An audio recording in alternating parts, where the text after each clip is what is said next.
the questions and the interests of our stakeholders have been heard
You missed the joke.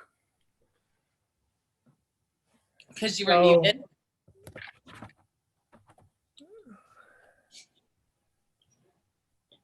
So as you see, we're going to be recording this candidate forum tonight. But anyway, I didn't really tell a joke, but anyway, good evening. I'm Jeffrey Hartsoe, the president of the Sherman Oaks Neighborhood Council, also known as SONC, and welcome to the SONC CD4 Candidate Forum.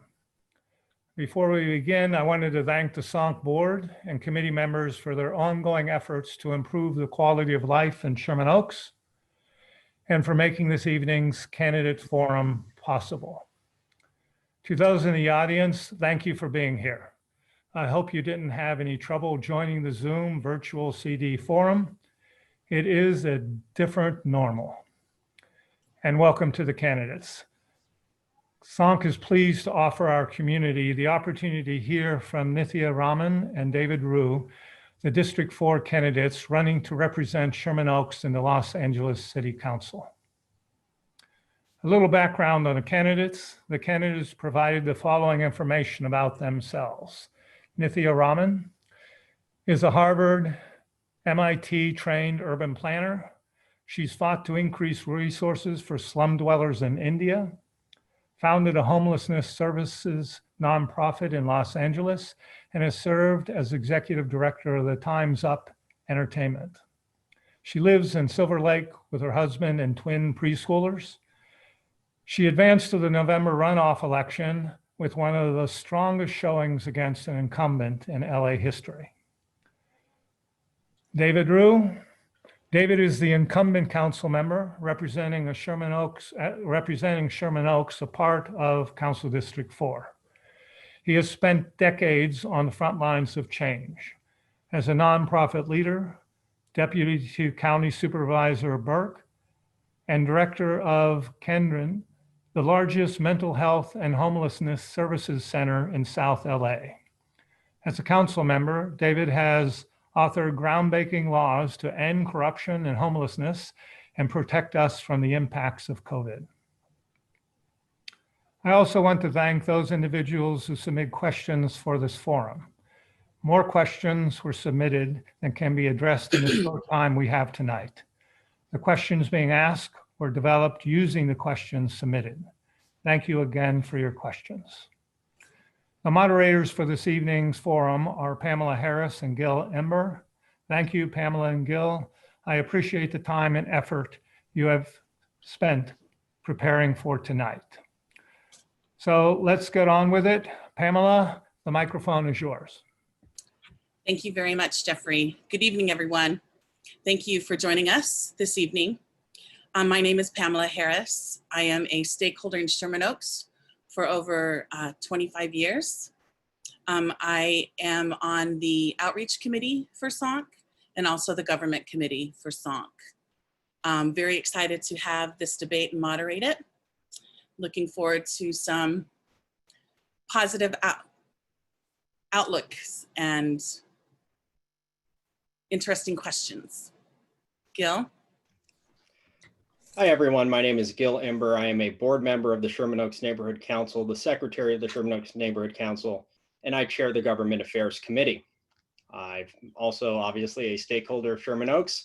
Otherwise, I wouldn't be on the Neighborhood Council. The reason I'm here is quite simply because I care about this community. And I care about this community so much that I want to make sure that we have a chance to hear from both of these wonderful candidates who want to represent our interests down at City Hall come this time, I guess, next year. Hopefully the pandemic will be over by then too. The way that this is going to work tonight is, well, Jerry rigged it the last minute. I have a Zoom background that gives me a little bit of a countdown timer up there somewhere. That will count down the time that everyone has to respond to a question. The first round of questioning will be the main round of 2-minute responses from each candidate to whom the question is asked. The second round is called the lightning round, although we just have the time from 2 down to 1 minute. So first round, 2 minutes, second round, 1 minute. At 10 seconds, I will go ahead and say 10 seconds. So that'll be the cue just to wrap up. And then down at zero, our outreach chairperson, Sarah Manuel, if she is around, has a bell that she's been waiting to use. So with any luck, she'll be able to hop in there when timer runs out. Speaking of which, my time has almost expired. So we will now begin with 3-minute opening statements from both candidates. Nithya, welcome. Hello, everybody. Thank you so much for having me tonight. It's a real pleasure to speak to all of you in this virtual space. And thank you to all of you who are watching in the audience. I know that getting on another Zoom is probably not what you want to be doing at this time. So I'm really grateful for you making the time and the effort to be here with us.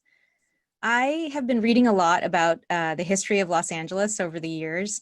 And recently I was reading about the history of Sherman Oaks and how it was developed as a settlement that was a private settlement by one man who laid out a bunch of houses. And people who moved here moved because they had a real kind of a suburban dream to have a single family home and to build a kind of lifestyle in Sherman Oaks that was a really beautiful one. I think that what has happened in Los Angeles over the years is that we've had a very big city. This is an incredibly big district. And we've had a series of neighborhoods across the city that have been governed in ways that I think have sometimes ignored some of the bigger urban issues and the challenges that are facing the city as a whole. And I think now we're at a moment in Los Angeles where those big challenges, our terrible air, climate change, our rising housing and homelessness crisis, these issues are now becoming ones that affect every neighborhood in LA and have to be addressed at the citywide level and have to be addressed in ways that meet the scale of those crises, while we still pay attention to all of the unique problems that face individual neighborhoods in Los Angeles, which are so different from one another, especially in this district. I think that's a real challenge for governance going forward in LA. And I think that's a challenge I'm very excited to meet. I think with a combination of bottom-up community planning and thinking about problems in a holistic way, we can actually solve so many of the challenges that are facing this city. These are not insurmountable challenges, but they are difficult ones, and they'll require an incredible amount of effort. These past few days, these past few weeks have been really tough ones for Los Angeles, with the fires, with the disappointing verdict coming in today on the Breonna Taylor case, with crisis after crisis facing this city. I think that what has given me hope in this moment is the fact that so many people are getting deeply, deeply engaged at the local level in ways that I haven't seen in Los Angeles before. And I think that with this energy, this incredible power that people bring to solving problems that are complex and hard, we can overcome the challenges that are facing us here. Thank you so much. Thank you very much, Nithya. David Rue. Good evening, everybody. I am David Rue. Many of you know me, and because we've worked together on countless neighborhood issues, and I am so proud to be your council member. You know, I immigrated to this country when I was 6 years old, and I grew up here in Los Angeles my entire life.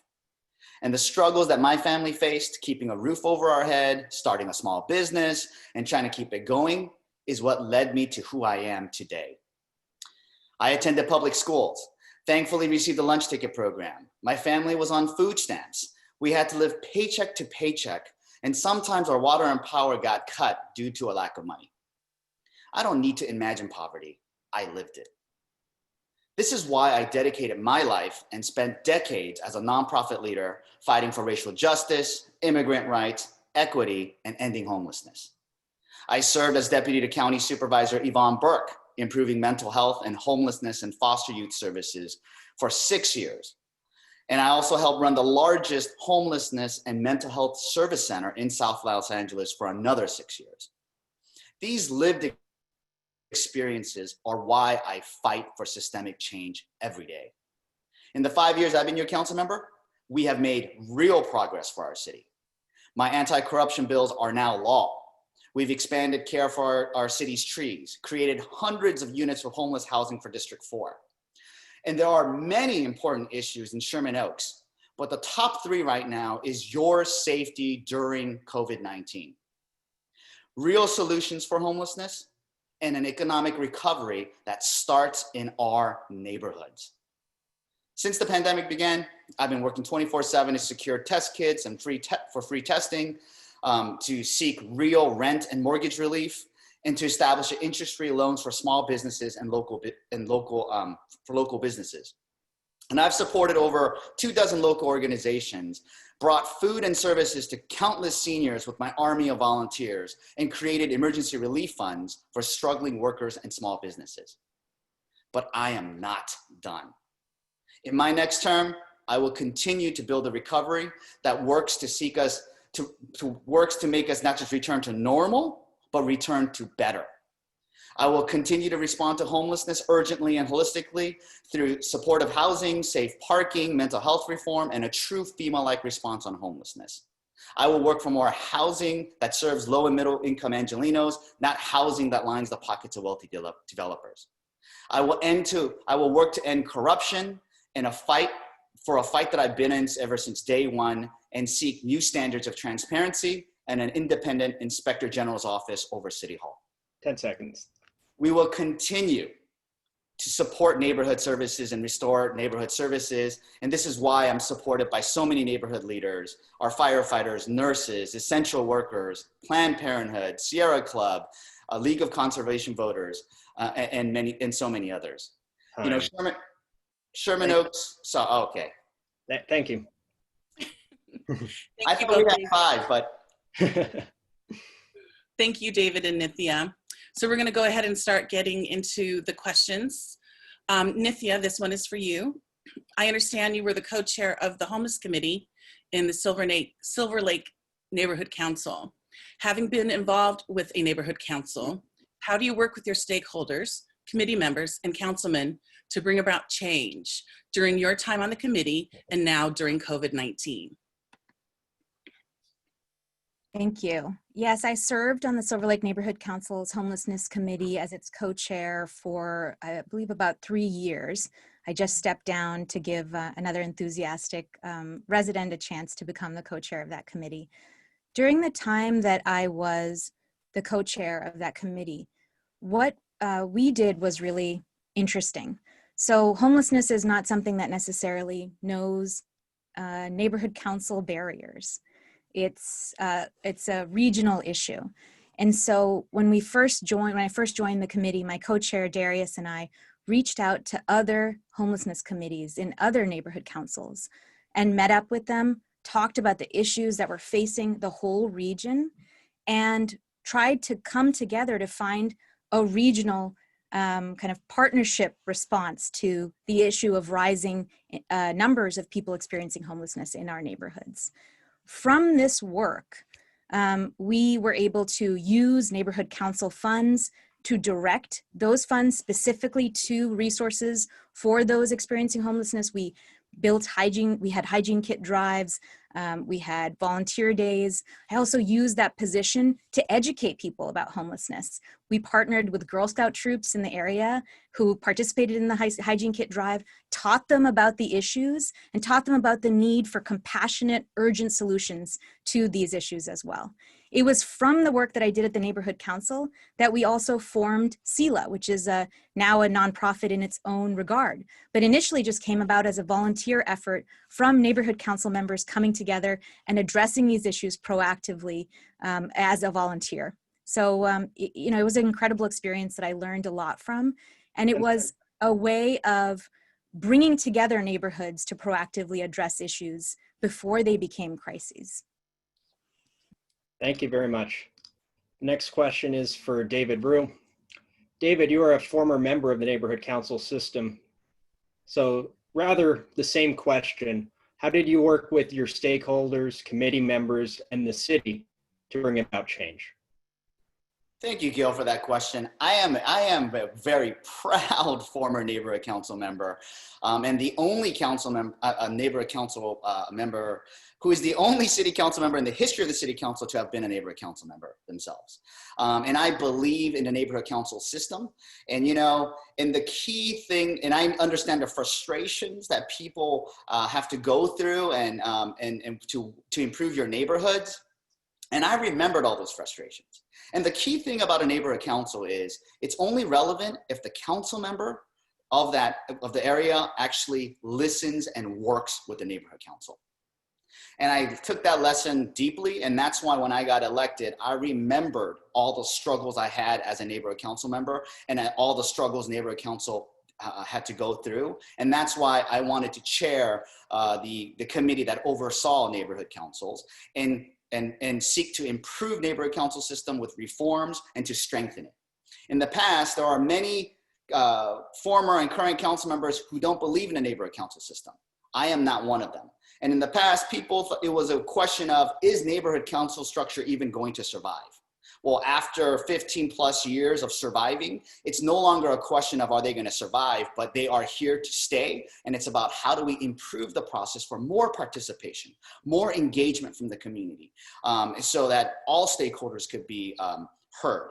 And that's why in the first time in over a decade, we instituted major reforms that came together from all the various neighborhood councils who has been asking for decades for changes. And we were able to implement that change. And I'm very proud of that because neighborhood council is like your neighborhood councils. We've worked on so many issues together. It is for a wealth for us, for council members to partner with and get things done for the community. Thank you, David. Nithya, during a Valley of Change virtual town hall this summer, you described neighborhood councils as ineffectual and said one of the problems is that council persons don't always give neighborhood councils the time of day.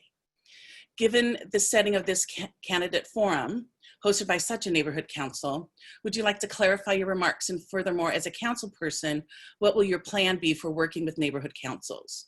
Would you empower CD4 neighborhood councils to be effective partners? Sure.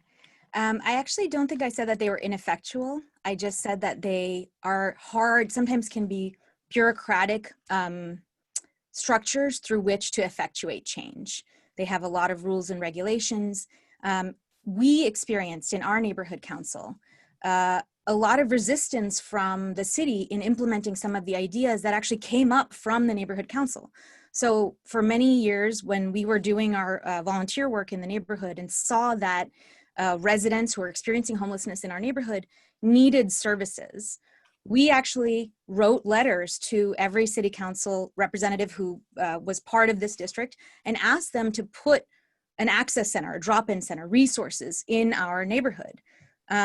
We did that through the neighborhood council that I belong to. We also did that through a bunch of other neighborhood councils, East Hollywood, through Los Feliz, through Atwater. We didn't get a response from our city council that was speedy enough to address the urgent needs of people living in that neighborhood. And so we as volunteers ended up coming together and actually building some of those resources ourselves through volunteer efforts, by raising funds ourselves, by bringing case managers to the area, by renting a van, picking up people from homeless encampments, bringing them to a church that was hosting a shower truck and making sure that people were able to get showers and talk to a case manager. And through those efforts, through the very real efforts of residents who came together and put outreach and services in an area that had for years been a resource desert, we actually got people housed over and over again, including, I remember one particular couple who had lived on the street for over a decade. And so for me, I think the point I was making in that forum was that neighborhood councils are important, but they can also be limited, but depending on the ability of the council members to respond, and they can also be slow moving. And sometimes other kinds of efforts are equally effective in making change. Thank you, Nithya. I forgot to say 10, so I thank you very much for, that's why I have it up there. Keeping an eye on the time. Thanks, Gil. All right. The next question is in regards to social issues. Egalitarianism is defined as the doctrine that all people are equal and deserve equal rights and opportunities. With the death of George Floyd and demonstrations in support of Black Lives Matter since then, racial disparities in criminal justice have risen to the forefront. Just today, as was referenced during opening remarks, we learned that none of the 3 officers associated with the death of Breonna Taylor in Louisville will face charges relative to the homicide. Across the country, the incarceration for Blacks is 5 times higher than whites. For actual fatal police shootings, there's similar increase in disproportionate statistics. This question is twofold and will be for both candidates. The first up is David, and the question is, do you define yourself as egalitarian? And if so, what is your plan to address these types of racial inequities, bearing in mind the diversities of opinions that exist in our communities, some of which holds law enforcement, for instance, in very high regard? Gil, I'm sorry, could you repeat that question? Of course, yes. The question itself is, do you define yourself as egalitarian? And if so, what is your plan to address these types of racial inequities, bearing in mind diversity of opinion, some of which hold law enforcement in very high regard? Thank you, Gil, for that question. You know, this is why I came into a life of public service and why I even ran for office, for equity issues. I lived in Los Angeles during the LA riots in 1992. I was in the 11th grade. I was confused. I was scared. But that was an eye-awakening experience and a moment that said, I need to get involved. And as a matter of fact, as a college student and after college, I was actually a dispute resolution mediator, working with the 429 Dispute Resolution Mediation Center, going into South LA, going into East LA, resolving merchant consumer issues. And this is where I know that we need to strive for a society that is more equal and that is more equity driven. And as you stated, the statistics about the incarceration rates of African Americans, the average cost of incarceration for a federal incarceration is about $78,000 a year. The most expensive university of USC, which is just down the street from us, is $65,000. And UC system's even cheaper at $38,000 and even so on. But yet it is cheaper to send somebody to college than to jail, but our country builds more jails. That is a problem. And that is why, as a council member, I was one of the first to step up in the light of the racial injustice that's going on and the death of George Floyd to say we must transform how the police department works and transform how public safety looks in the 21st century with the Office of Violence Prevention, so that we can take the jobs that armed police officers don't need to do and give it in the hands of social welfare individuals, mental health clinicians, civilian employees who could better respond to these calls, while at the same time freeing up police officers to respond to violent crimes. Thank you, David. Nithya, same question to you. Yeah, I mean, I think this has been a really tough moment in America, particularly today, given what happened. And, you know, I think one of the things I've found frustrating as a resident of Los Angeles for many years is how often people are killed by law enforcement here without much of a comment from our local elected officials about people who are dying here. I mean, I think that these are issues that don't just happen in Minneapolis, they happen here as well. And I think we need to be proactively thinking about it, not just now, but throughout our city's history. We should have been thinking about this a long time ago. One of the things that I want to talk about when we think about how we respond to law enforcement is in thinking through exactly the nature of the work that they're doing here in LA. Right now, we have law enforcement doing so many things that we don't need armed response for, as Councilmember Roos said. And yet only 8% of calls for service for the LAPD are actually related to violent crime. And how do we make sure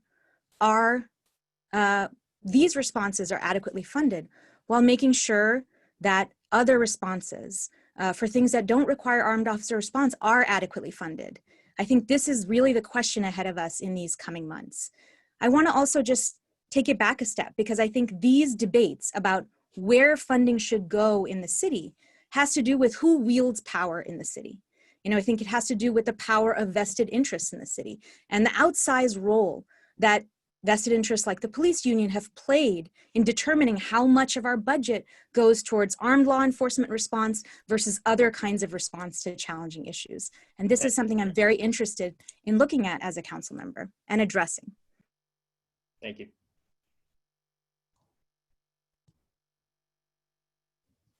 Pamela. Hi. Don't have the unmute button down quite yet. Thank you, both of you. Let's transition into Prop 21. Proposition 21 is the local rent control initiative. It will authorize local governments to enact rent control on housing units with some exceptions. What is your position on Proposition 21 and your overall plan to address rent and housing affordability, keeping in mind the renters, the landlords, banks, and municipalities? David, we're going to go with you first, and then Nithya will follow up. Thank you, Pam. Yes, I support Prop 21. We need to reverse Costa-Hawkins.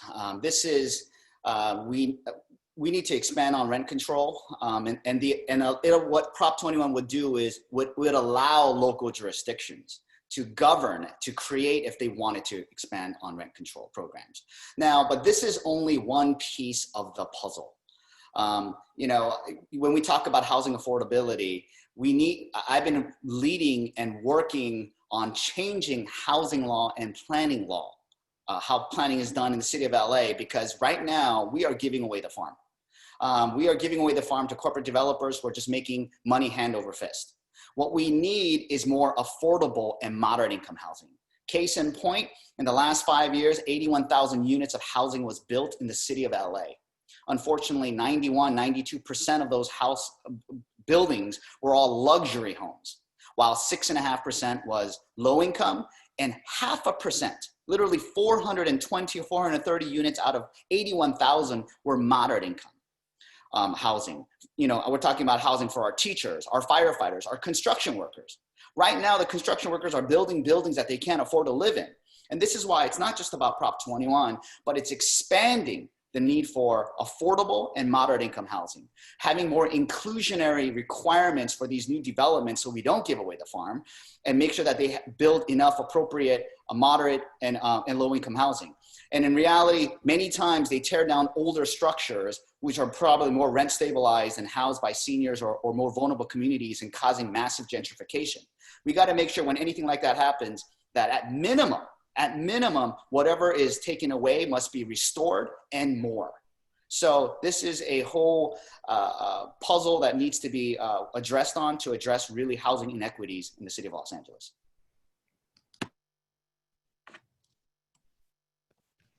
It's the mute button. Nithya? Yes, I also support Prop 21. I think it's a good measure, and it will not impede new construction from being developed because it exempts new construction from rent control laws. I think it's an important power that cities should have to impose rent control and rent stabilization on their units.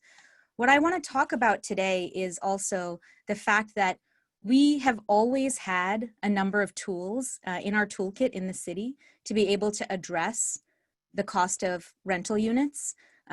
Here in Los Angeles, about 80% of apartment units are covered under the rent stabilization ordinance. That's a huge number of our apartment units. And we have always had the capacity to regulate rental increases in those units for a very long time. And I think this is an important part of maintaining our affordable housing stock here in Los Angeles as well. So that's why in the primary, I really talked about using our existing powers to make sure that we were proactively addressing rising rents in LA. And this is one tool that we already had in our toolkit that I think it's really important to make sure that we use.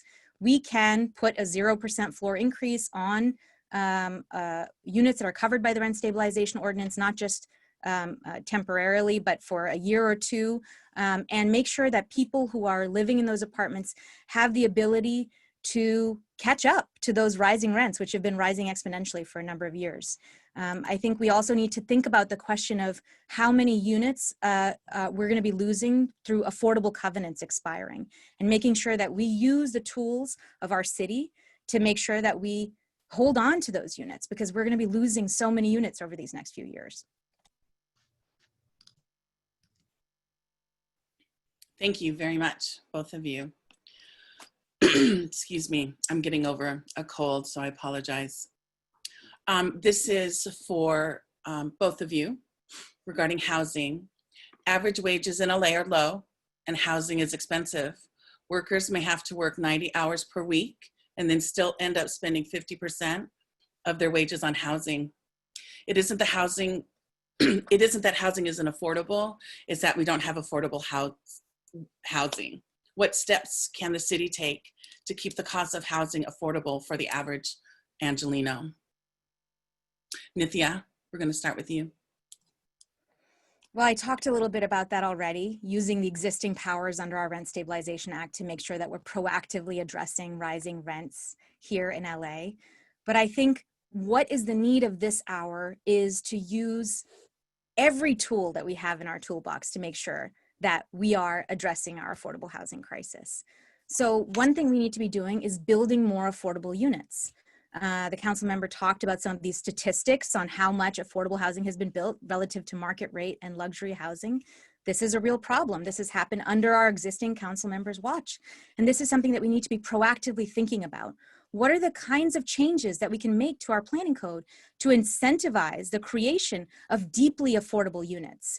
So this would mean ensuring that we have the ability to build smaller units, ensuring that near big public transit lines, that we have the ability to take away parking minimums for new constructions, because these increase the cost of every unit that's produced.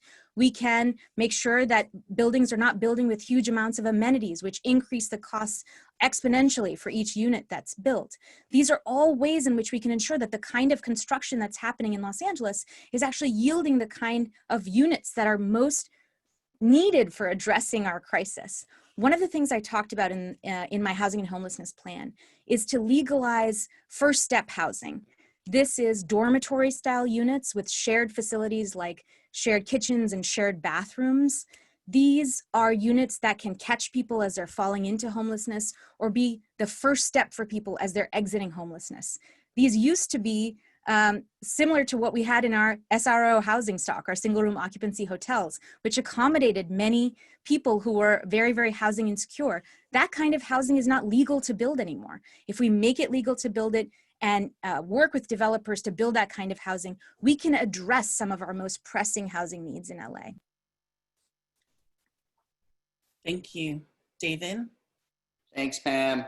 Yes, I've talked about a lot of the need for building more affordable and moderate income housing. And I've actually been introducing legislation, and it's been difficult because, in the city of LA, there's 15 council members, and I have to drag my members kicking and screaming to get these things done. There's a lot of issues pending in committee, but a lot that has already come to the forefront. We talked about preserving existing affordable housing stock. I have a new legislation and idea that I've introduced. Just like the historic preservation overlay zone, I want to have an equity housing overlay zone so that we can protect RSOs and lower income houses from massive gentrification and being torn down, because it's part of it is preserving existing affordable housing stock. I've introduced the vacancy tax because, as we've seen, all of these luxury units that are being built are vacant. When we have tens of thousands of people on the streets, the fact that we have tens of thousands of vacant units is not right.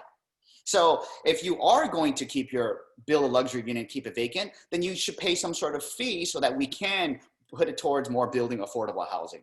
Another thing about transit-oriented communities and the fact that how we could preserve neighborhoods while building in certain centers, we also have to be very careful to involve all stakeholders early on in the process.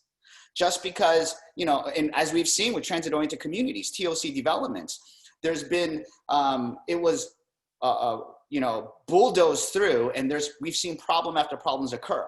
If we have input early on, as we did together with the community, with your neighborhood council and the homeowners association and the neighbors for the SONC development, we could come to a resolution. No lawsuits, have community benefit and work.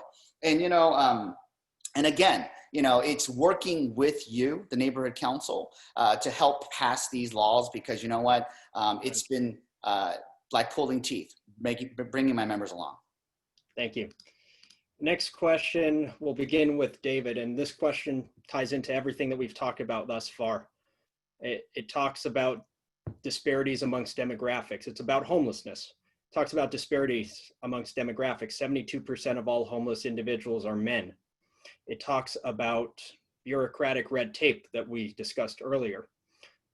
We tried a plan and it got shot down by the city because of bureaucratic red tape. There's technicalities involved. And it talks about affordability, because if we could afford to house these people that are falling out of apartments, some of them become homeless, some of them have to choose between expenses, and rent is too high. So this is related to everything, and it regards the issue of homelessness. A few years ago, 2 sites in Sherman Oaks were proposed, received a tremendous amount of backlash from the community. And then the sites were disqualified, not because of the backlash from the community, but because they were owned by state and federal governments, and there was bureaucratic red tape involved that prevented them from being used by the city. So to both candidates, we'll begin with David. What is your plan for housing the homeless, and will you build housing for the homeless in Sherman Oaks? Given the financial outlook for the city and the more than $500,000 cost per unit, apparently, how will you pay for it? Thank you for that question, Gil. The short answer is yes, I'm building in Sherman Oaks. Actually, a matter of fact, we are building now. The Mercy Housing for Seniors, which should be about 55 units on Burbank. That's thanks to the Neighborhood Council and your support, and also the RV safe parking site over there on Sepulveda and the 405, or Sepulveda and Oxnard. So yes, we are building. And those other 2 sites that you're talking about, yeah, I really want to thank the Neighborhood Council, because you guys were in the lead. And actually, Pamela, that's how we met. And thank you. You actually came to my office, I think 5 different times, right? I mean, you were there, and now you are one of the community experts when it comes to homeless housing and helping our unhoused neighbors. And you not only stopped there, but you stood up and you joined the Neighborhood Council because you wanted to continue the fight. And I really thank you. And that is why those 2 sites, it's unfortunate, one of them, which has been vacant for at least 10, 20 years, owned by the Army Corps. I mean, we have President Trump saying, oh, I'm gonna help homelessness. So I even went so far to send him a letter and say, you know what, just let us use this property. Or we're not even asking for free, we'll pay rent. But you know what, but going forward, it's about identifying more sites, with you, with the community, whether it's publicly owned, privately owned. I'm glad they're working with Judge Carter, because Judge Carter is actually taking a sledgehammer and bringing the state again to the table, the state, the county, and everybody on board to make sure that we can use those sites, because every city, there is no City of LA owned site. We need to find other locations. But more than that, I've been pushing forward for a scattered site housing option as well. Something that we could do immediately. It is like a version of Section 8 and something that we could do. And one thing about the $500,000 cost, that is an average cost, and that is for permanent supportive housing. Some of the bridge housing and some of the other transitional housing I've built in my district is about $65,000. Time, thank you. And the same question to Nithya. I look at some of the opportunities that we've had to build homeless housing here in Los Angeles, such as those through Proposition HHH. And I'll have to say that I'm kind of disappointed by the outcomes that we've seen so far. And what I would love to see, and that's one of the reasons why I'm running, is a menu of kinds of housing that we need in order to be actually able to address homelessness. And a lot of these don't require us to go through Trump, to go through federal housing sites, to go through bureaucratic processes. Many of them are city-owned sites that we could be building on. We can invite private developers to come in. We can, nonprofit developers can be asked to come in and actually partner with us on building these sites. We could also be building a variety of housing types through HHH. So in HHH, what we did was we built one kind of housing type, which was a very expensive housing type.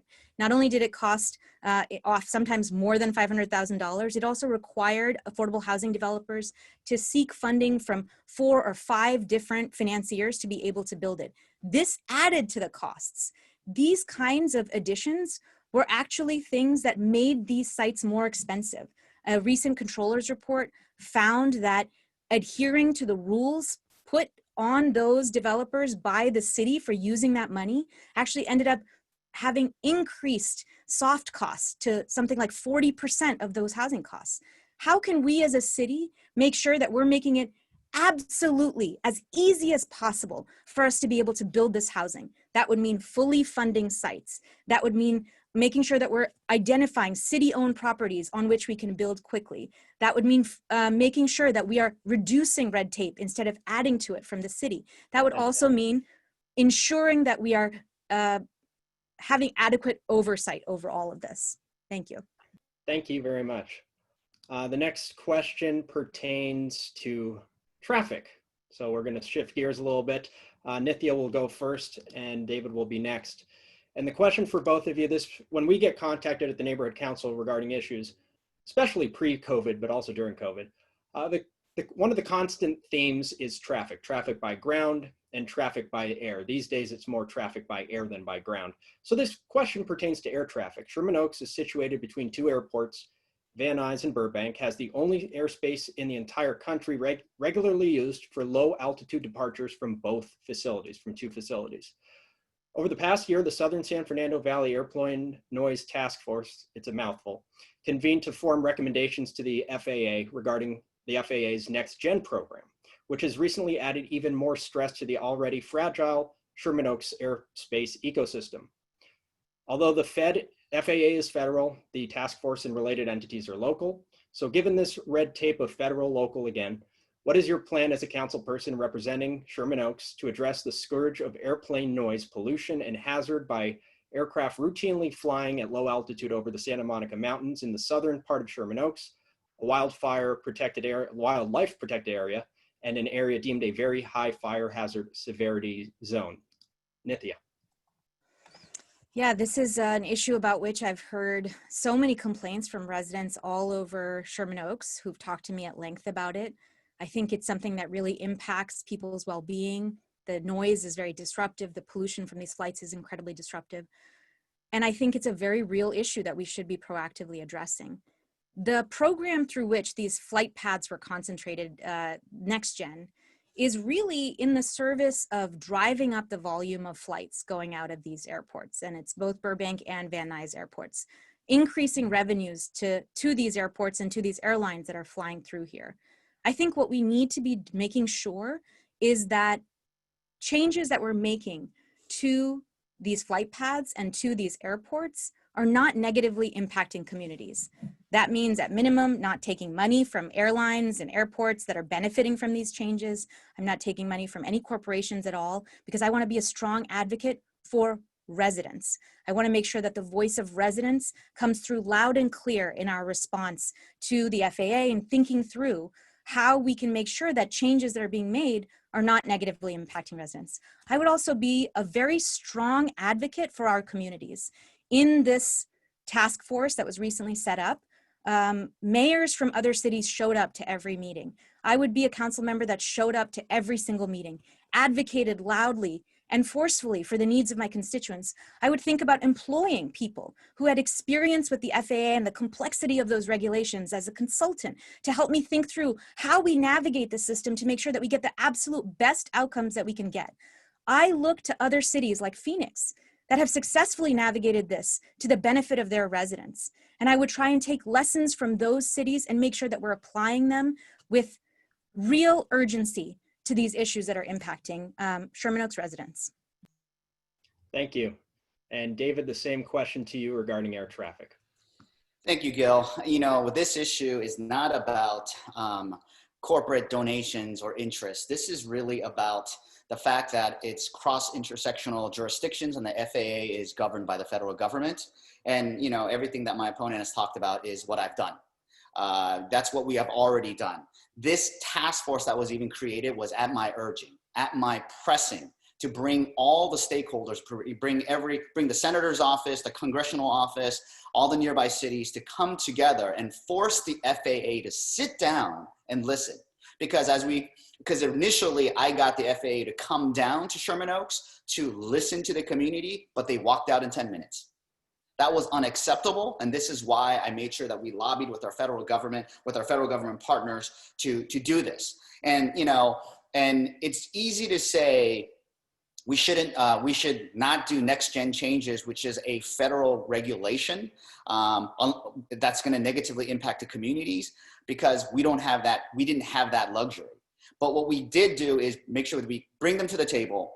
Working with Paul Kokorian, my colleague and our neighbor, and on the budget chair, we got extra money to have our own planners. And now we're working with our city attorney and looking into hiring outside attorneys like other cities have done to sue the federal government to overturn next gen. You know, it's after we've done all sorts of work together, it was insulting that the FAA pretty much said we can't do 90% of what you want. And it was almost a farce because, you know, we made sure we got together with everybody on this. So, so when it comes to air traffic, this is something that I've been working on. This is, I've also even expanded the Van Nuys Citizens Advisory Commission to have representation from Sherman Oaks, which it did not have before. And this is a fight that I'm going to continue pushing forward to make sure that your voices are heard in the federal government. Thank you. This question is for David. David, your platform has been criticized as Nithya Light, and the LA Times recently ran an article questioning whether you are a progressive fighter or a knockoff, while previously wondering if you fell short on your promises when you campaigned for your first term under the banner of progressive outsider. Your platform proposes reprioritization of the budget to prevent proposed cuts to certain city programs and departments. Yet given our current fiscal reality, as previously described, how will you pay for your initiatives? Your opponent's platform criticizes City Council for voting unanimously over 99% of the time. What is your response to this charge? And yes, I do know that LA Times did endorse you, but still, having said that. Thank you, Pamela. That's like multiple questions in one. But, you know, 5 years ago when I ran as an outsider and a reformer. And in the past 5 years, I have delivered anti-corruption laws, banning developer contributions, opening up my books, serving as a role model for transparency. And now we're going to make that for the entire city council, disclosing all developer meetings, having discretionary funds task force. These are all the things that I have pioneered and hasn't been done in the city council for decades. Now, when it talks about, you know, who said it first, who brought the idea up first, the reality is the things that we're working on have been in the books and have been presented decades before. The difference is not what you could talk about, but what can you turn rhetoric into actual action? And that's what I have done. Remember, the developer ban contribution for those who have projects before the city of LA that I'm going to vote on, when I introduced it 5 years ago, was basically impossible, can't get done. Not only did I hang in there and persevere and get it passed into law, now everyone is saying it doesn't go far enough. And it doesn't go far enough. My individuals only, my Metro recusal model, which just came out of committee today, is pushing the envelope. Office of Inspector General, an independent office that could actually subpoena council members for land use decisions. These are all the things that are happening, right? And, you know, and and I think the question about how to pay for all of this, you know, unlike my opponent, I don't believe in cutting the police force by 98%. To pay for everything else. I believe in transforming the police department so that we can have non-violent issues that police officers should not be responding to be done by other more trained employees, and we could start shifting the funding there once we create the Office of Violence Prevention. Thank you. Thank you. The next question is for Nithya. Regarding City Council, the press section of your website has a classification and calls you an insurgent candidate. Someone, quote, running to throw out this entire system and replace it with something we can all be part of. Given that it takes 8 council persons in City Hall to form a majority and vote to adopt motions, how would you plan to work with the other 14 council members to get your initiatives approved? And given the fiscal challenges, can you find the funds to pay for them? Thank you. Yes, I definitely think that we can certainly work together to achieve really important policy goals for Los Angeles. I have always been a coalition builder. This is the first time in my life that I've put myself at the center of something. The rest of my career has been about building organizations, building movements, building coalitions of people who want to fight for change, and making sure people who have different interests within those coalitions feel satisfied and inspired to come together and work for those changes. That's something I'm so excited to do in the council. I think one of the most important things in Los Angeles is to look at what is happening right now with some of the changes that are happening from the city council, and why those changes are happening at this time. We've seen that for many years in LA, very few people voted in municipal elections. We had very little voter turnout despite having massive districts. In recent months, we've seen an upsurge of interest in local politics. And that upsurge of interest has actually led to policy change already at City Hall. And I think it's not just about building coalitions within City Hall, but also to ensure that we have an activated and engaged public that is making sure that City Hall follows through on all of its promises. And I know we can do that. One example that I found very powerful from the beginning part of this race was about this municipal code called 8502, which made it illegal for people to sleep in their cars. Now, this is a city where there's 9,000 people who sleep in their cars at night. We had about 200 legal parking spaces set aside for those individuals. And we had made it so difficult for people who were sleeping in their cars not to get ticketed, possibly to lose their cars, and then end up in an encampment on the street. Because of the attention paid to this issue, in part from my campaign, that law doesn't exist anymore. It hasn't been approved. And I think that's a piece of change that we can be proud of. Thank you, Nithya. At this time, we are going to move from round one, the 2-minute response round, to round two, the lightning round, so-called, the 1-minute response round. These questions will cover a variety of areas, and these are the shorter by half responses that we're looking for. All right, this is for both of you. We will ask Nithya first, and then David, if you would answer after that. Will you maintain a CD4 office in Sherman Oaks? Yes, of course. And even more, I'll make sure that it's staffed with people who are deeply engaged with the community, who are incentivized to stay in that field office for many years, to make and build deep relationships with community members, and to make sure that they're proactively addressing neighborhood concerns. In fact, that's how we've built our field organization in the primary. We have the same field people who have been going out in the primary and knocking on doors in Sherman Oaks, learning about issues and being able to be more responsive to them. And even during the COVID era of campaigning, we've done the same kind of thing. And our same field manager has been in Sherman Oaks that whole time, building and deepening those community relationships that will enable us to really proactively address community problems. I'm so excited to do that. Thank you. David? Yes, of course. Yes. I was proud, when I first got elected, the original field office in Sherman Oaks was in a very bad location. So I wanted to make sure we were as conducive as possible for the community, and also making sure that the neighborhood council also has a usage there as well. So not only do I commit to keeping a field office in Sherman Oaks, we literally searched for a year for a first floor location because I wanted to be as accessible as possible to folks. But yes, I commit to that. My staff has been filled with individuals that you've known for decades, even before me. Renee Weitzer, Alice Roth, people, Adina Bleich, people who's been in the community, people who's lived in the community like Daniel Ayel. Unfortunately, we lost him to law school. And Brad Fingard and many folks who live in the community and serve the community.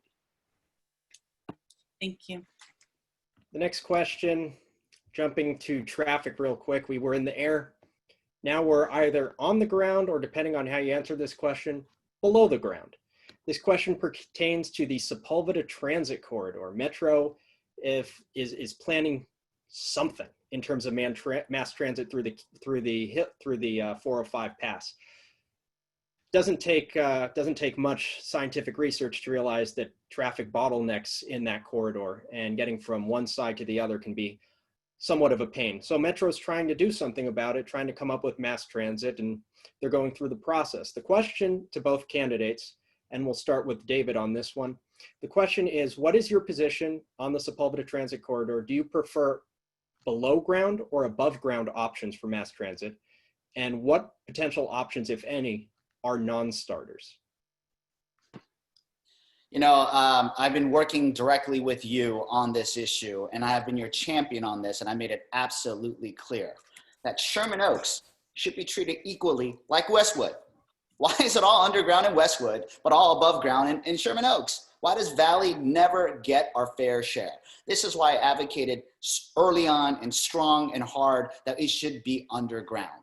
Now, are there other, working with the Sherman Oaks community, are there other options that could possibly be considered, like the monorail, like the above rail monorail on the 405? Yes, but I will exhaust all efforts and attempts to get it underground, because you know what? In the long run, it will benefit the entire city of Los Angeles. It will be a better infrastructure, and it will serve a better purpose instead of just saving a little bit money now. Thank you. And same question to Nithya. Yeah, I think the Valley has really been deprived of public transit investment for an incredibly long time. And I really want to make sure that we have significant public transit investments in the Valley that really meet people's needs locally. I think my preference in looking at the options that were on the table are really the two underground options, HRT 1 and 2. Those seem the most effective response and the most realistic in terms of getting transit users to actually use those trains, or getting automobile users to actually use public transit. For the option that is going over the 405, for me as a lifelong user of public transit, I would say that getting on a highway and in order to use a piece of public transit can be a real barrier to actually people using it. I want this investment, whenever it happens, to be as effective as possible in getting cars off of the street. And I think we should be focused on designs that incentivize the most usage, not putting it in the middle of a highway. Thank you. The next question is for both of you. We'll ask Nithya first, and then we'll go to David. The question is, what are your plans to help clean up Ventura Boulevard and Van Nuys Boulevard and revitalize the walkability?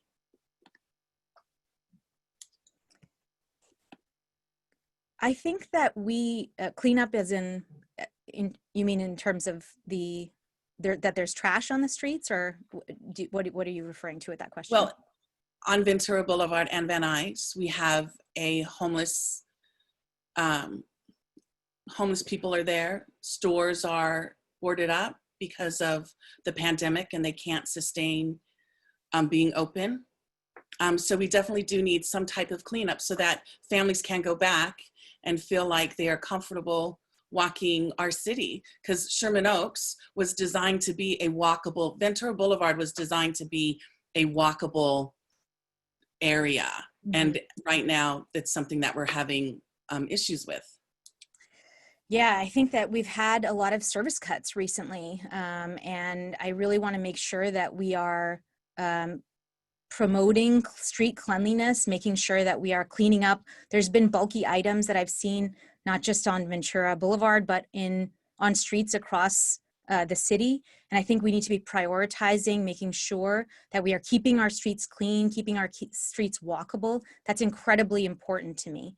I also think that we need to make sure that streets are safe for pedestrians as well. Ventura Boulevard is one of the streets that was identified in the mobility plan for safety interventions, for making it easier for people to pass through that street. And I think it is very important to make those investments in the street and make sure that people who are walking there feel safe crossing the street there. If they're pushing a stroller there, that they're able to navigate the street safely and effectively. And that's something I'm very deeply committed to doing.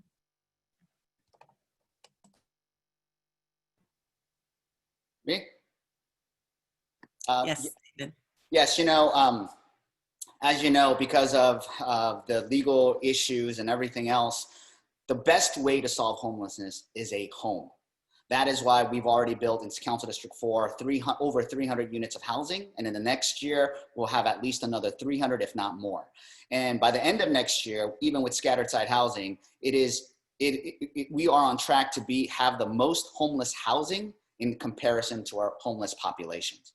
And that is very important because we're working with Judge Carter on a settlement on how we could help our unhoused neighbors. But I am about ending homelessness. I am about making sure that we either change mental health law to help the most chronic homeless among us, or do other enhanced outreach techniques to make sure we get them off the streets.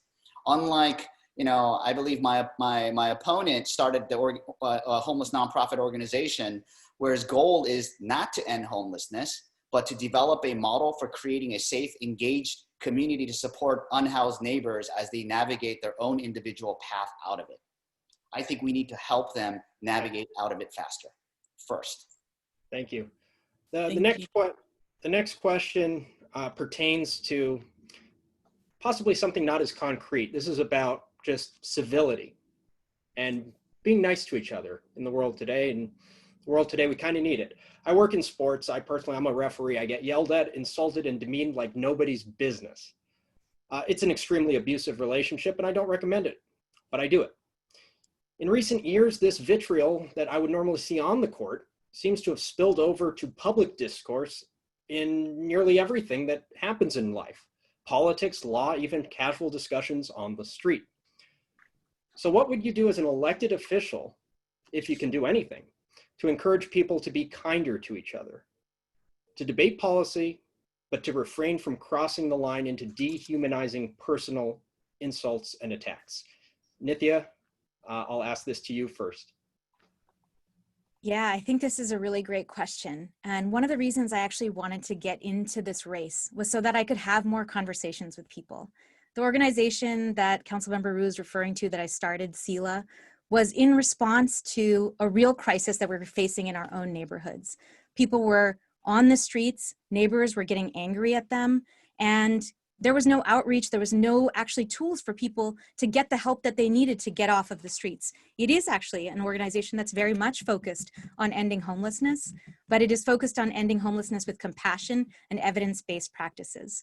One of the reasons I wanted to start that with my neighbors was because I felt like in the absence of city efforts on these issues, there was so much vitriol between housed and unhoused neighbors, a breakdown in communication.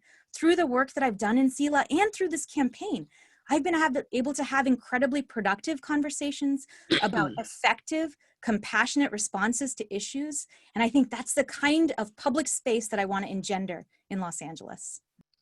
Thank you. Same question to you, David. Thank you. That is such an important question these days because, our politics has really been very, very hostile. And I've made it a point, and I've set an example for the past 5 years as a council member and in my campaign, and made sure that my campaign, my staff, all the work that I do is based on civility. It's very important that we work together. And, it's very sad when even some of folks are afraid to say things in fear of retribution or being attacked for no reason at all. And, so I made it clear when I got elected 5 years ago, people who supported me were so excited, and they came up to me and said, David, those people over there are the ones that didn't support you. Don't listen to them. Listen to us. I made it a point, and this is a model that I stand by, and I know you guys heard me say this many times over and over, but a community is not just made up of people that you like and agree with, but a community is made up of people that you also might dislike and disagree with. And it is important, and my job as a council member, to bring everybody together to try to find compromise. Thank you, you guys. Appreciate that. This next one is for the both of you. What measures would you support to reduce the effects of climate change on public health in your next term in office, or if you get elected? Nithya? Los Angeles is a really interesting city. Our city council is very powerful in many ways. We control so many things that contribute to climate change in LA. And I think we should be using all of the tools that we have at our disposal to aggressively move towards our climate goals. We own our own publicly owned utility. Let's use that utility to get to 100% renewables by 2030, the UN's deadline for us. Right now, that deadline is set 15 or 20 years afterwards. That, to me, is not soon enough. We should be using our control over road space to make sure that we are trying to get people out of cars and into other modes of transit in the city, incentivizing the use of buses, bicycles, and walking around the city, something that we can easily do in Los Angeles. And we should be doing it. The Port of LA is a huge polluter. It's poised to become one of the biggest polluters in our area, contributes to significant air pollution. Let's use our control of the port to make sure that we are tightening, not loosening restrictions as we've done in the city recently. Thank you, David. Thank you. You know, I'm proud to have pushed through the LA's Green New Deal, and I've advocated vocally to make sure that we go even faster than that. We should go green by 2030. I mean, I applaud what the Governor Newsom did today about trying to get all diesel fuel, gasoline powered vehicles off by 2035. It's something that I support, but I just want to focus on one thing: telecommuting. You know, one thing that the COVID pandemic has created was it has forced people to telecommute. And, you know, it was something that I tried to pioneer 5 years ago, but of course, you know, it was not as conducive because people were scared. People just or were resistant to change. But this coronavirus pandemic has created everyone from government to private sector forced to do telecommuting, and guess what? Many people love it. And what does it do? It has a tremendous health benefit. And of course, the ancillary, less traffic, less smog, and everything else. And we could save billions of dollars and save lives if we continue to change and use this opportunity to change city laws to make sure we incentivize both government and private sector to continue to do telecommuting in a post-COVID world. Thank you. The next question for both of you relates to COVID. The COVID pandemic has proven absolutely detrimental for a lot of people, for a lot of businesses, for workers. How do you prevent people from becoming discouraged, whether it's the senior citizen who's at home, just goes out to the grocery store, always wears the mask, but then comes home, flips on the TV, and sees that there's a packed party with people doing no social distancing? So how do you prevent them from becoming discouraged, from feeling like things are unfair and that bad behavior is at best unpunished and at worst rewarded? What legislative steps, if any, can you take to address the needs of these individuals? And yeah, David, you are first. Okay. You know, Gil, thank you for that. You know, and that is, you know, it brings me ire and it hurts my heart whenever I see, you know, individuals who are not abiding by the rules. And, you know, it's hard to legislate, you know, because we can't legislate for good behavior. And part of and that's why I was able to pass the party house ordinance, and I'm going to throw the book at them. And, you know, the mayor agreed, and this is why we're going to shut off water and power for those violators, fines. I want to pull their occupancy permit, do whatever it takes to go after them. But it doesn't matter what laws we create if there is no enforcement. And that's why it's about also trying to balance how we enforce. And this is why I want to make sure at least all city employees in city-owned buildings have to first lead by example. You know, for the most part, thank God, a lot of people are following the rules, and that's why we're seeing a downtick in the coronavirus. But this is something where we need everybody to work together on. It's not just about your health, but it's about your grandmother's health. It's about your neighbor's health. So it's about doing everything that we can. Thank you. Nithya, same question to you. Yeah, I think, you know, one of the most disappointing moments that I had over these past few months as I watched this pandemic play out was watching, I think because of the pressure of special interests pushing on government to reopen quickly, was when we reopened indoor dining and bars with a few hours notice, a few weeks into the pandemic. I spoke out against that at the time. I found it deeply troubling for the impacts it would have for both users of those facilities and for workers. And it was the reason why we had a spike, why our lockdown had to be extended for so many weeks here in California. I think in some ways our elected leaders let it happen. And so for me, I would be saying that we need to have an opening that's based on science and that is also effective so that we can reopen as quickly as possible, as safely as possible. That's not what we did, and I hope that's what we can do going forward. Thank you. This next question is for both of you. It's, we're going on the education topic right now. Distance learning is affecting how children learn, setting some children back 7 months worth of learning. Some kids are having problems with internet, being attentive in class. How do you plan to tackle getting children back into schools? Nithya, I'll start with you. I think that we have seen in the response to educational issues through the pandemic, not just disruption in education, but an incredible awareness of the incredible disparities in education that we have across Los Angeles. The people who have been most impacted by these school closures are also the same people who are unable to get access to internet, are unable to access computers, and we've seen incredible disparities across neighborhoods in the city of Los Angeles. I think that one thing that we need to be focused on at this moment as we plan for a measured, safe opening that keeps teachers and other school staff safe and keeps children and parents safe is to make sure that those students who are most harmed by lack of access to resources have the resources that they need. And using city facilities like public parks, libraries, our partnerships with existing educational nonprofits to make as many of those resources available to residents to allow for small pods, even on city-owned spaces for people who can't do that at home. Thank you, David. Thanks, Pam. And I think that's a two-part question. You know, first off, we don't know when this pandemic is going to be over, and we have to take direction from our health department, our public health department, to tell us how schools will reopen. And that is the first and foremost fundamental tenet.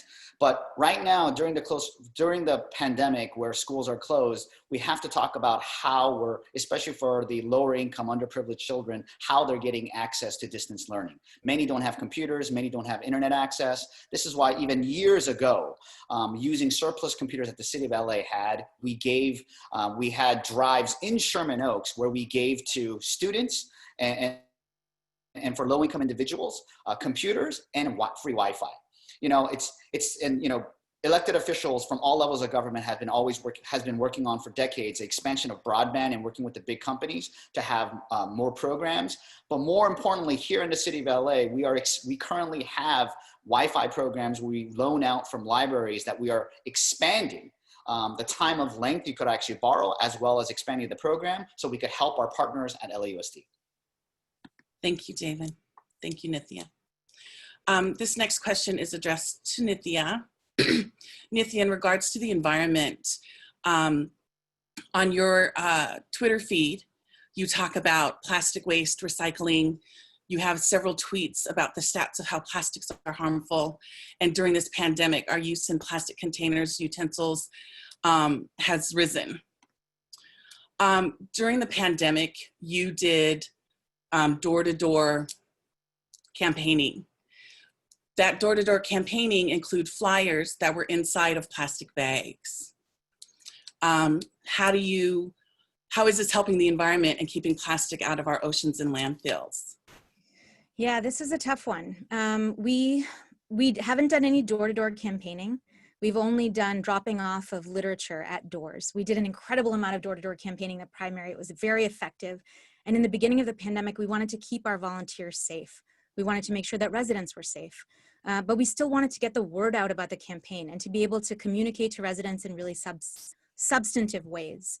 One of the decisions we made in response to a lot of questions around safety related to the pandemic was about how we would deliver some of these resources to people at their doors safely. And the safest way to do this was by using a plastic bag that would enable volunteers to be able to just touch the outside of it and drop it off at doors. This was unfortunate. We struggled with it a lot, but we decided to do it because we felt like this election is important and we needed to do it.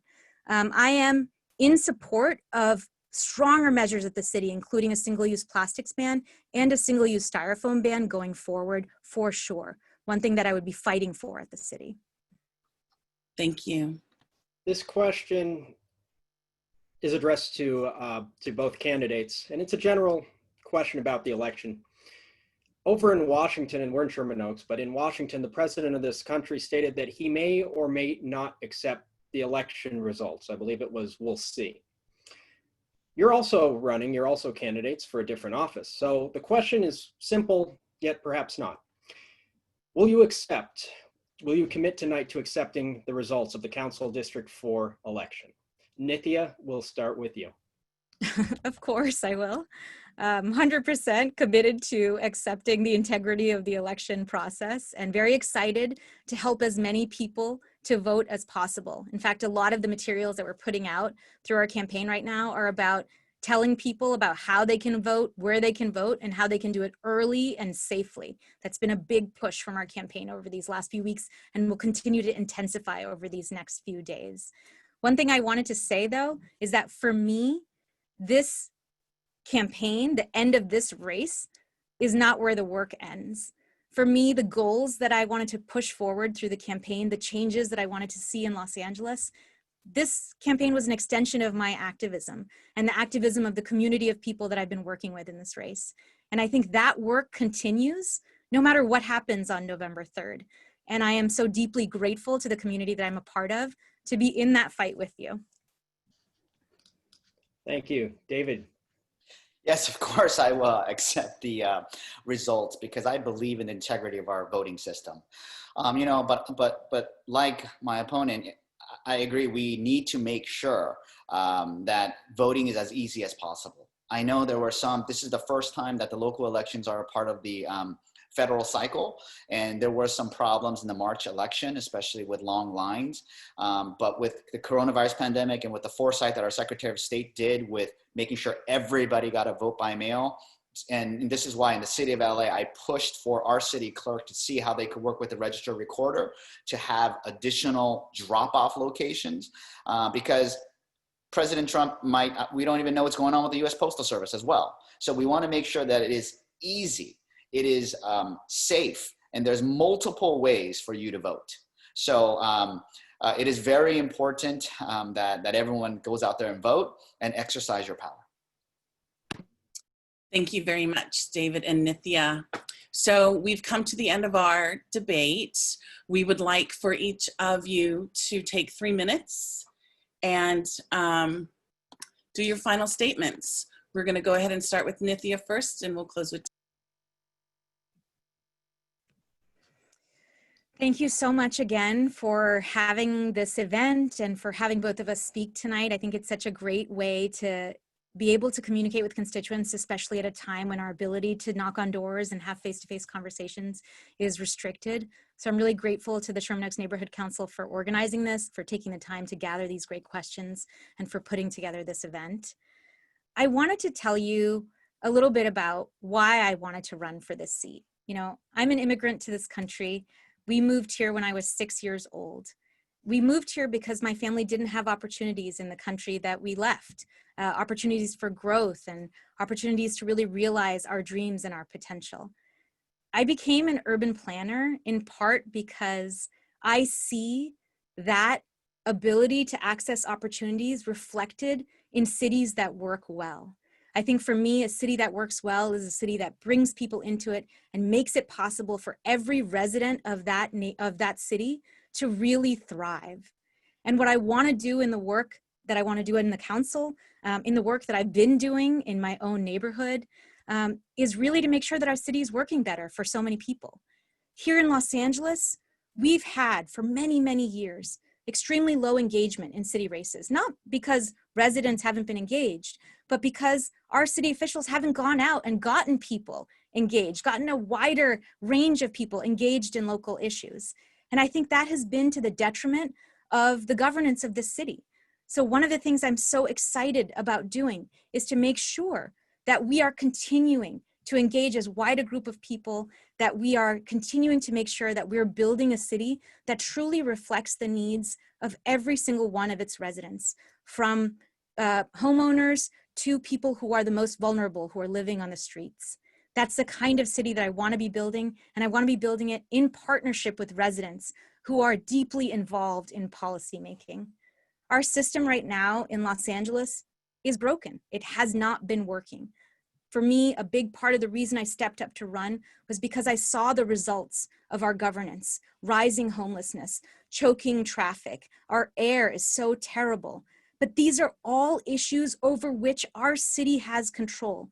And if we can build a movement of people who are willing to push back against special interests who have made the city the way it is so far, I think we can really overcome the incredibly tough challenges that we have ahead of us. I'm really excited to be in this space with you and to continue working with Sherman Oaks residents after November 3rd, hopefully, if I'm elected. Thank you so much. Thank you, Nithya. Thank you, David. Nithya. Thank you, Pamela. So much to say, but I want to first thank you, Sherman Oaks Neighborhood Council, for hosting this event and for all the work that you guys do day in and day out to serve the community.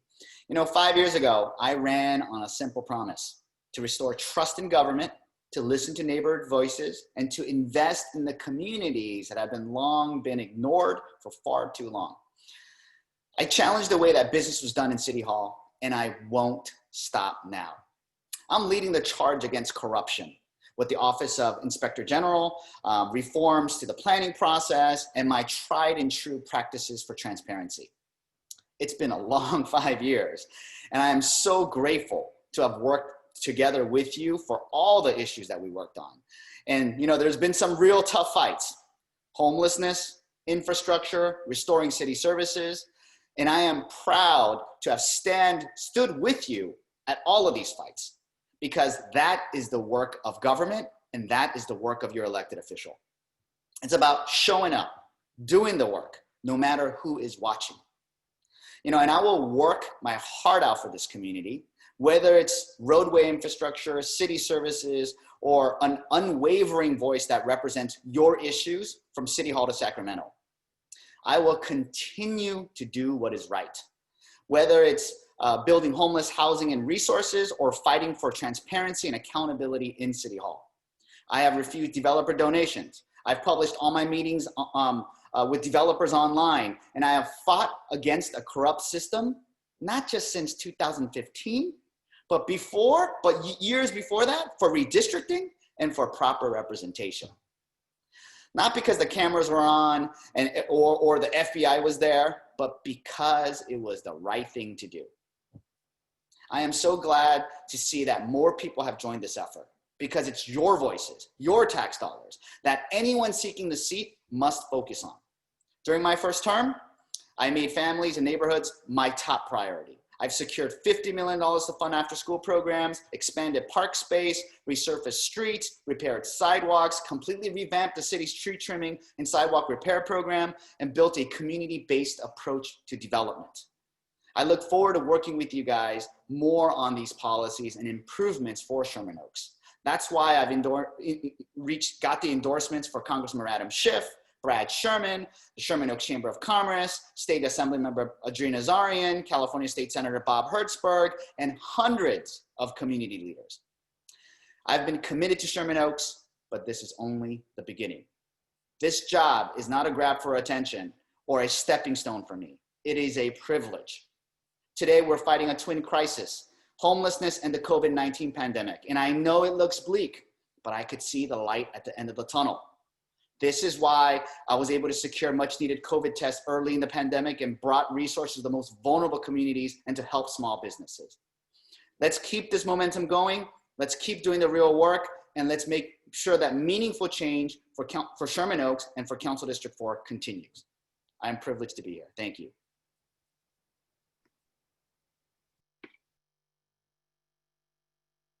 Thank you very much for that. Gil. Thank you, everyone. Our president, Jeffrey Hartsoe. Thank you, Pam and Gil. You did a great job tonight. And thank you, Nithya and David, for being here tonight to share your thoughts and positions on issues that affect Sherman Oaks. I'd like everyone to take note. The Sherman Oaks Homeowners Association, SOHA, has scheduled another candidates forum with Nithya and David on October 21st. So save that date for another look at these two candidates. In summary, the election is on November 3rd, just 41 days from now. You will be voting for many things on that November 3rd ballot. Of course, the CD4 candidate. There are other offices, 12 California state propositions, and the President of the United States, to name a few. Please learn about the candidates and the issues. Be an informed voter, and most importantly, vote. Your vote does count. The pandemic is making it more challenging to vote. Make sure you're registered to vote and are familiar with how to vote. Information is available on the county website, lavote.net.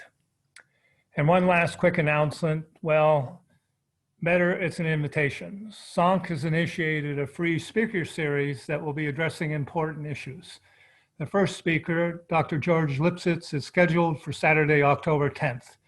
He will be speaking on housing patterns in LA and how they have affected disparities in housing, employment, and education.